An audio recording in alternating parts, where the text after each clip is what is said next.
This is we're going to be talking about Ghostbusters Afterlife. Have you seen this trailer? I have watched this trailer a lot too. Really? Yeah. I'm almost a little surprised at that one. I can understand the Wonder Woman one. That's interesting. So, first off, overall impressions. Did the trailer make you want to see the movie or want to see it more? I mean, where were you coming from the beginning? Because Ghostbusters Afterlife has a lot of baggage with it. There's some Right. controversy about it because of the previous Ghostbuster remake with the female cast. So this is clearly going to be more of a sequel, more of a reboot instead of a remake. Um, Although those terms are seem to be interchangeable, they're not really, but it is what it Right. is. But anyway, this is going to be a continuation, more of a true reboot, where they're bringing the franchise back from where it used to be, as opposed to just completely redoing it. So, going into this, before you even saw the trailer, were you interested in seeing this movie? I was because of some of the things I had read about it. That this is actually being was written and directed by Ivan Reitman's son. And of course, Ivan had a huge hand in obviously creating the original Ghostbusters films. And a lot of his ideas are help what informed and take Dan Aykroyd's idea and story and turn it into the version of Ghostbusters that we all know and love. So I felt like that, and it's interesting too because I think this is very much going to be sort of like not sons and daughters kind of idea, but it is kind of like the next generation, kind of inheriting the Ghostbusters mantle. So when you look at it from that standpoint and you see that, Ivan Reitman's son is kind of inheriting this from his father and kind of carrying it forward, I was like, oh, this is so I was looking forward to it. I do want to do real quick. I'm going to throw out my idea. Some people have heard this before. It was the way to do it in the first place. I don't know why anybody didn't think about it. But, with the female Ghostbusters, and at one point they were talking about a male Ghostbusters team at the same time, what I thought they were originally going to do is basically the original Ghostbusters. There's a line where Bill Murray tells Dan Aykroyd after I forget how many mortgages he puts on his house, and they're walking out of the bank, and he's like, he's like, that interest rate's really high. You didn't even argue with him. And he says the franchise rights alone are going to be worth millions. I felt like the way to do this is the all female team that they did. They could have just bought a franchise, and they could have been somewhere on the West Coast. And I just want to say this. There's a very active Ghostbusters fan group here locally, in Arizona. I know they do events up there up north with you guys as well. Very, very good fan group, very supportive of all sorts of charities, very much into the fans. My kids always enjoy seeing them at events and things like that. And there are, these chapters all over, the United States that do the same thing. exactly. And I remember talking to a lot of the original guys who I don't see as much anymore, but some of the original guys, the guys that were first doing this, the guys who first started this, at least locally in Arizona. And that was the idea. The idea was that these chapters were Ghostbuster franchises, so that kind of in their little head canon, if you will, they were the Arizona division of the Ghostbusters. They had the Arizona franchise, Exactly. as cosplaying fans. And when I was doing the Phoenix Comic Con Film Festival, we showed a very, very good Ghostbusters fan film that was like cinema quality. I mean, it was really, really good. And if I recall, one of the characters was supposed to be, I think, a descendant of Spangler. But the idea was that they were in Denver. They were the Denver Ghostbusters. They were the Mhm. Denver franchise. You know what I mean? Right. And it was a great film. I wish I could remember what it was called. I think I still have my copy somewhere because I kept most of the films that I showed. I kept my copies. I kept the copies myself. Part of the perks of being the film festival director. And you know, I might need to give a shout out to them on our next show because it was a really, really good idea, and the way they did it was just really, really good, especially for a fan film. But that was the basic idea. The basic idea is of the franchise, just like you said. And that would have been, in my opinion, a much, much better way to go with the previous Ghostbusters film. And see, that's what I thought. Because what I thought you could do is you have the original Ghostbusters on the East Coast. You could Yep. have the female Ghostbuster crew could be on the West Coast. And then we could do this all male team that they said they wanted to do. They could have been in the Midwest. And then Or we could have a team in Arizona. That'd be well, awesome. that's true. But the whole point of it is what you do is you have each one of them dealing with a different threat, and kind of how the Marvel Universe interconnected thing. It all leads to one bad, and they all have to come together with the original Ghostbusters, and you get all the different franchises together with the original Ghostbusters, and that's like your three films. You know what I mean? That's how you could do that and have it lead to this big. And then what you could do as well is when they talk about the different branches in the franchises, you could contact the different fan groups and you could actually show their patches in like a brief little scene, like in the corporate offices. Yeah. And you give awesome. A shout out. You give a little shout out to all these groups who've created their own emblems and they feel like they're a part of it. And I mean, the funny thing is for the premiere, because I talked to them, they had a bunch of these Ghostbuster groups, including the Arizona one, at the premiere in LA for the previous Ghostbusters film. And they had them, people were already doing the new costumes and things like that. And, they used them for that. You think that would be nice. It's kind of like you think about contrast that to the way that Lucasfilm used to treat the 501st before Disney. I mean, they used to do all sorts of stuff for the 501st. They made the 501st canon, because it was such a passionate fan group and because they used to help George Lucas at events all the time, bringing stormtroopers in, because those were 501st guys. Those were not Lucasfilm employees. Those were 501st guys that showed up at all those events. And he made them canon. Big shout out to them. He said, okay, that's you guys right behind, Anakin / Darth Vader when he destroys the temple. That's the 501st, Right. So yeah, there's a lot of missteps when you think about it with the previous film. So I think there was, my only point is just, I think there was a way to do that and have it work instead of the way that they did it. So I am excited about this film because I think that Ghostbusters is a franchise that's got a ton of potential. And I love the idea of continuing forward with the original Ghostbusters in tow, in some fashion. So I was looking forward to this for those main reasons alone. And so I was looking forward to it already. The original trailer I liked, where you saw the Ecto one like in the barn. So I was very curious to see this trailer, and I totally missed it. I didn't realize it had come out until you texted me and you said there's a Ghostbusters trailer. I was like, there's a Ghostbusters trailer, and I ran out and watched it right away. So that was my impression. What was your initial impression? Mixed. That's the best way I can say it. That's the best way I can say it. And I'm going to leave it to the end, so because it's something that we don't see, and I think you probably can figure that out right off the bat. But for anybody that hasn't seen the trailer and is watching it with us for the first time, I'm going to tell you at the end what it is that kind of has irked me. So, and I think you know what it is because it's something that's not in it, and I think you yourself would have appreciated this being in it. So, because it goes back to what we've just been talking about. So, we start out. It looks like they're kind of driving, right? They're driving to their new home.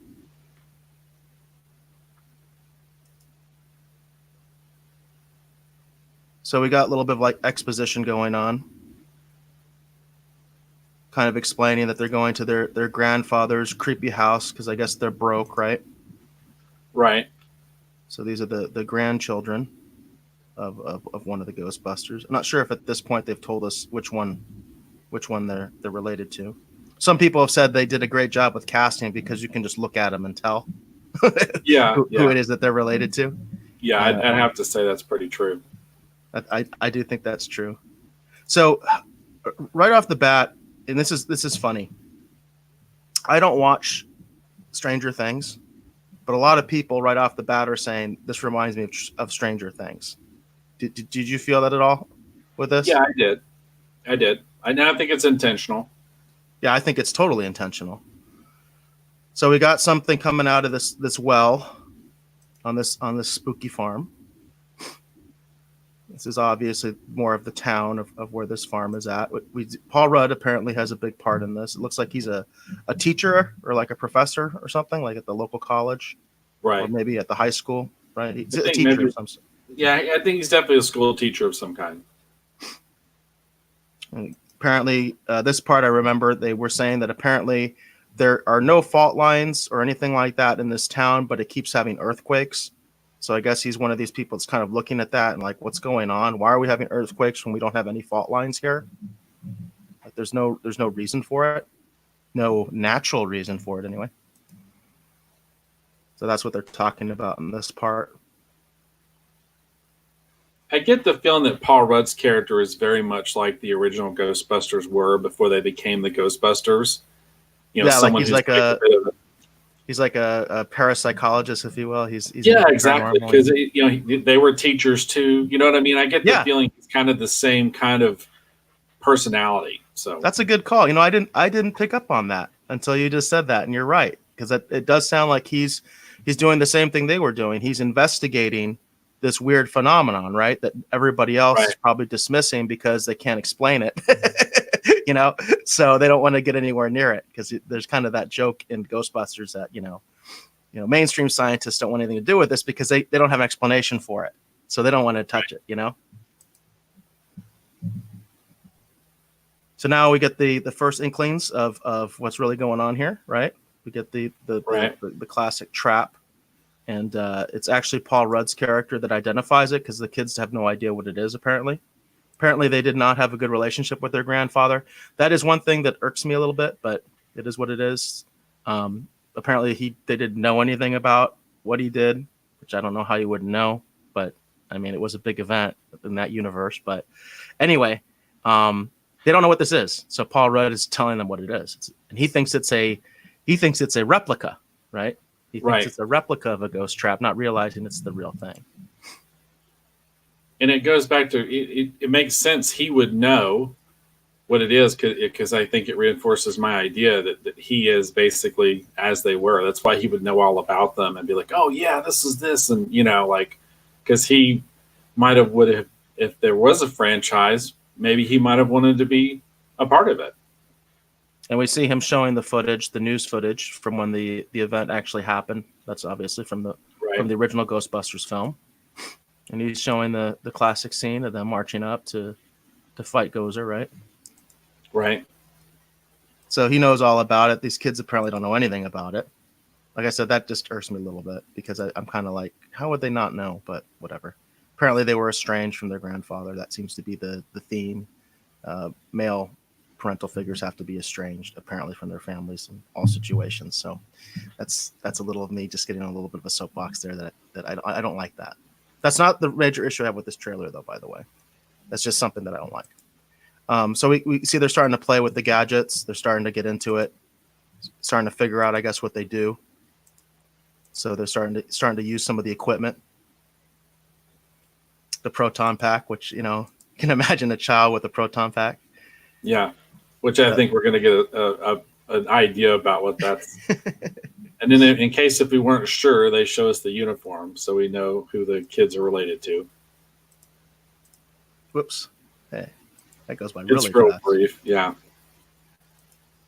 I mean, we can just say it's Egon, so. All right. Yeah, it's hard to catch that one. I didn't realize how fast that goes by. Yeah, but I knew it was Egon because when she's, she has the PK meter and she's going around and investigating. When she's downstairs, there's a huge collection of mold, spores, and funguses sitting on all over the place. So I knew it was Egon immediately. Right? Oh, you really are a fan. I didn't catch that either. I was like, I didn't catch that. Yeah, I don't know why he had a collection, right? He had a collection of molds and spores and fungus, right? Wasn't that was like one of his big things because that's what when he was taught when he and Annie Potts were flirting with each other. She asked him what he does for fun, and he's like, I collect mold, spores, and funguses. So I hope she's grandma. That's also like, what happened to grandma? Where's grandma? I hope she was grandma. Yeah. If she wasn't grandma, that's gonna irk me. I hope she was grandma. Maybe she'll come in here at some point. I don't know. They didn't. No, there's been no talk about grandma. So who's grandma? And I know that Annie Potts has some role to play in this because she was out promoting something else. I saw an article with her, and she was talking about this film, and they had just finished filming it. So I hope she's grandma, and I hope it's not just some Yeah. meaningless cameo. I hope she's grandma. That would really be something for me as a fan if she's grandma. Right. Okay. Obviously, doing some more investigating. This is part of like the first teaser, right, where we get to see the.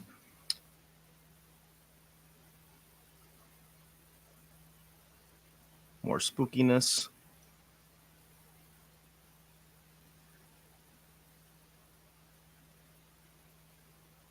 All right, this is probably the coolest part of the trailer, in my opinion. Obviously, seeing the classic Ecto-1 back in action, the kids joyriding in it, which is exactly what a kid would do if they had this thing. So, and they're blowing the town up,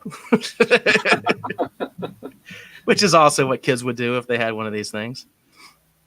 And there it is, Ghostbusters Afterlife, summer 2020.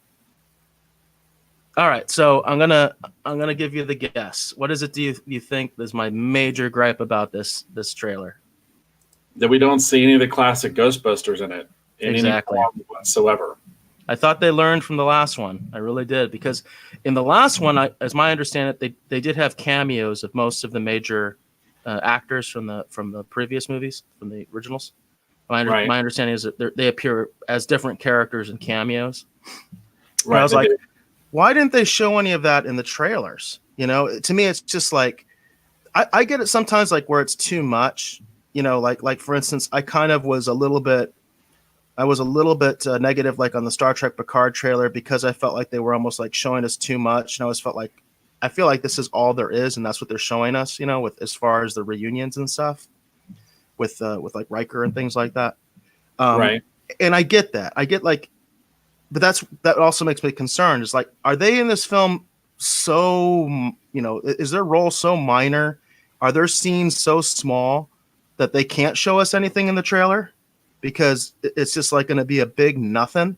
Like they're just going to see him at the end of the movie or something. Like Luke at the end of The Force Awakens. There's a great analogy for you. Is it going to be like that?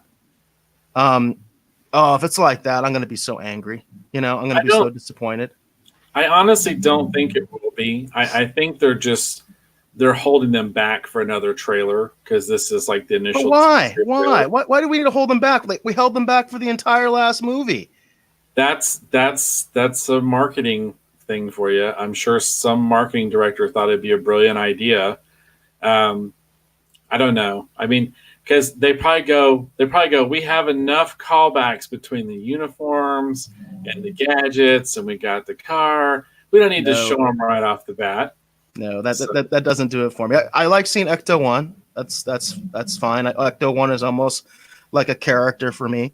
But the thing is like, no, that's not enough for me. You know, it's just not. I wanted to see at least one of them, at least like in a silhouette. At least let's hear his voice. You know, at least they got Luke's voice in the Rise of Skywalker, right? So we do hear Bill Murray's voiceover from the original Ghostbusters. I don't remember that part. What does he say?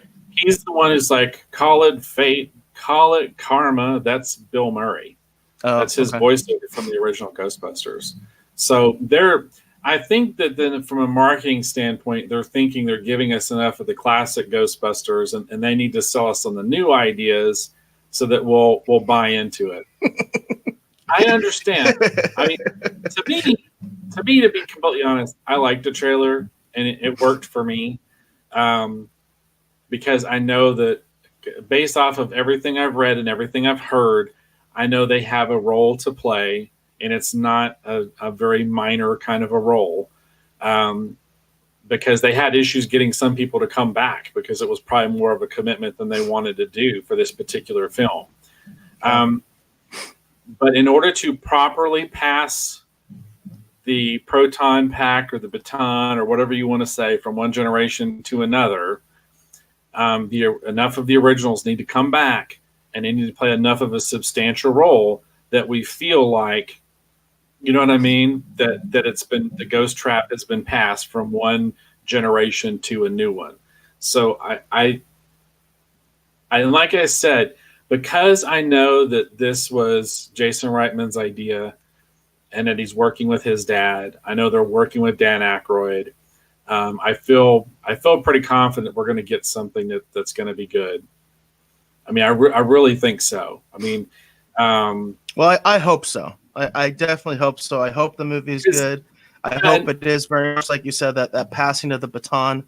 But I wasn't seeing a lot of passing there. It seems like the kids just find this stuff. Apparently, they're estranged with their grandfather. They didn't know anything about him. I don't like that. I mean, we're seeing that in Hollywood way too much. I'm a father myself. I don't appreciate it. You know what I mean? But we'll see. Hopefully, there will be that passing of the baton. That's what I want to see. I do want to see that passing of the baton. I'm fine with that. These actors are not going to be around forever. I get that. They have other things they want to do. I get that. So I would love to see a passing of the baton to another generation where they get that nice big stamp of approval and all that kind of stuff. I'm cool with that. Although I would like to keep seeing the original actors showing up in these movies. That's the other thing is I would love to keep seeing them come back. I love them in the roles. Dan Aykroyd, Bill Murray, and Ernie Hudson. Would be nice to see Rick Moranis back, but I know he's pretty much retired from acting. But right. but I love all those old characters. I would love to see them coming back. I think they could have at least given us one of them, somebody in this trailer, and that's my biggest gripe with it. Doesn't mean I hate the trailer.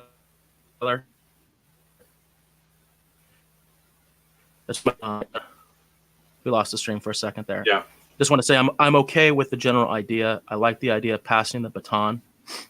I'm fine with that. As far as that goes with the trailer, I'm cool with that. I hope it works, and I just hope they're respectful to the original characters and the fans, because the fans want the original characters. I think they will be. I really do. I really do.